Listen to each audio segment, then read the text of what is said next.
Salut les geeks, aujourd'hui on va rapidement parler de ce qu'on appelle le S2ST pour Speech to Speech Translation avec un modèle en séquence to sequence. Alors techniquement, j'avais pas du tout fait gaffe à cet article-là sur Arxiv, mais un YouTuber fait une petite vidéo là-dessus. Et globalement, j'avais trouvé ce papier très intéressant, notamment parce que déjà il y a un peu de reconnaissance vocale dedans et comment dire, donc c'est plutôt assez intéressant dans le sens où globalement, bon, l'idée de ce projet-là, c'est de traduire automatiquement une phrase qui est dans un langage, automatiquement dans un autre langage, sans passer par plusieurs IA. Donc bon, si on prend le texte, enfin globalement, ce que ça fait, c'est ça prend un fichier audio, donc par exemple ici en espagnol, voilà. Por lo tanto, mirar alrededor del país y lo que ves. So, look around the country and what you see.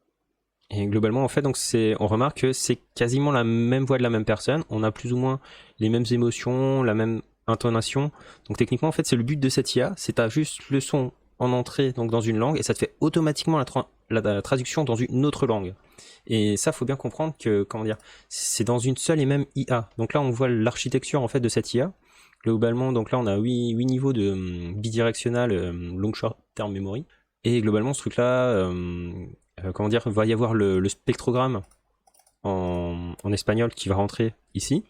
Et en sortie, en fait, de l'IA, on va avoir ce spectrogramme en anglais qui ensuite va être passé dans un vocodeur et qui va nous sortir le son en anglais. Donc il faut bien comprendre que c'est pas plusieurs IA qui ont été mises ensemble comme bon techniquement moi si j'aurais dû faire ça, ce que j'aurais fait c'est j'aurais plus ou moins pris l'exemple qui est dans leur document, c'est que on prend une intelligence artificielle qui va récupérer alors c'est ici, en fait on fait de l'ASR, donc du speech recognition d'abord, et ensuite donc on aurait l'espagnol en texte, ce texte là on le mettrait dans un MT pour Machine Translation, en texte-to-texte, ce qui fait qu'on aurait notre espagnol qui a été transformé en anglais en texte, et ce texte-là, ensuite, on le passerait dans un TTS, un text-to-speech, pour que on ait le son automatiquement en anglais. Et là, en fait, c'est vraiment une IA, donc vraiment un ensemble qui fait ça automatiquement. Et ce qui est intéressant en plus, c'est que techniquement, ils ont fait comme moi pour mon autre IA de reconnaissance vocale, c'est qu'ils sont passés par un spectrogramme. Mais par contre, ce spectrogramme-là, on peut voir qu'il est vraiment très spécial. Par exemple, dans l'un des anciens papiers concernant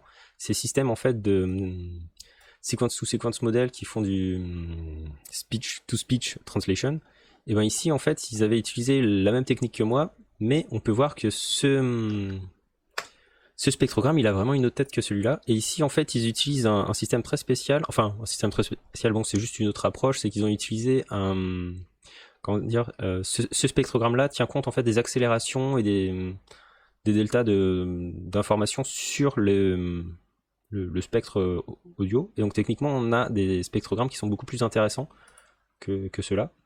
Et donc ça permet à l'intelligence artificielle d'avoir un peu plus de données sur lesquelles travailler.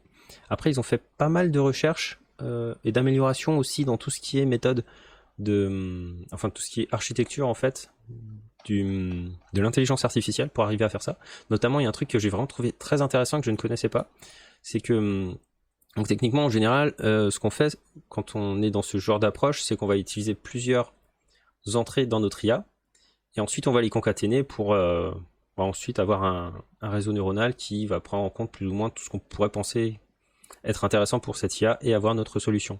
Et ici, ce qui est intéressant, c'est qu'ils se sont rendus compte que ce bloc-là, donc c'est un mécanisme d'attention avec du LSTM pour donc reconnaître ce qu'ils appellent donc les phonèmes en espagnol et en anglais. Et ce truc-là, en fait, ils n'avaient pas forcément besoin de l'avoir en fait en inférence. Donc, et la seule chose qui était intéressante pour eux, c'était d'utiliser le mécanisme de l'os.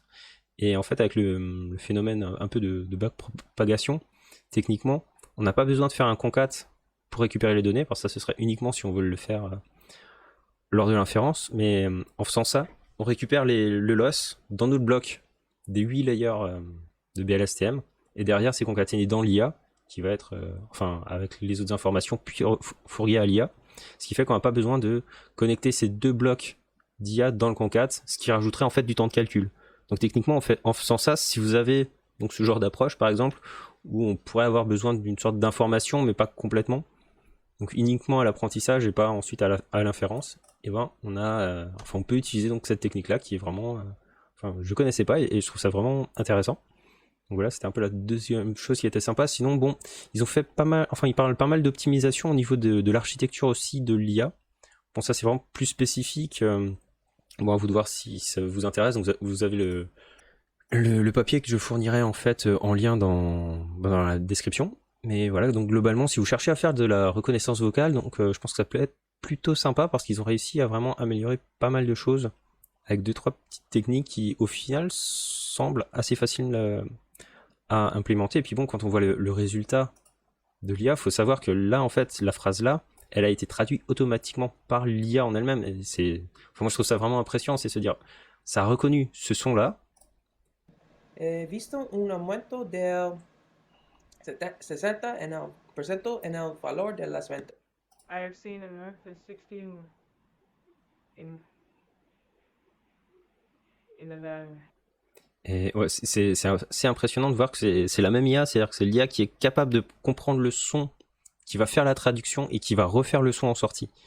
Je trouve ça vraiment impressionnant. Je pensais pas qu'on pouvait faire ça avec une IA, parce que là, il y a quand même une compréhension d'un côté d'un problème. L'IA fait quand même 3 choses. Capable de comprendre le son dans sa langue de base, de faire la traduction dans une autre langue, et derrière de faire le son dans cette langue-là, dans la même archi. Voilà, bon, on en est là aujourd'hui. Bon, c'est cool. Donc il y a de quoi faire, ça donne pas mal d'idées. Alors techniquement, il y a un autre truc qui est aussi intéressant dans cette approche en fait qu'ils ont utilisé, c'est qu'ils ont utilisé le projet Lingvo. Parce que bon, techniquement en fait, ce document a été fait par le projet Lingvo Lab.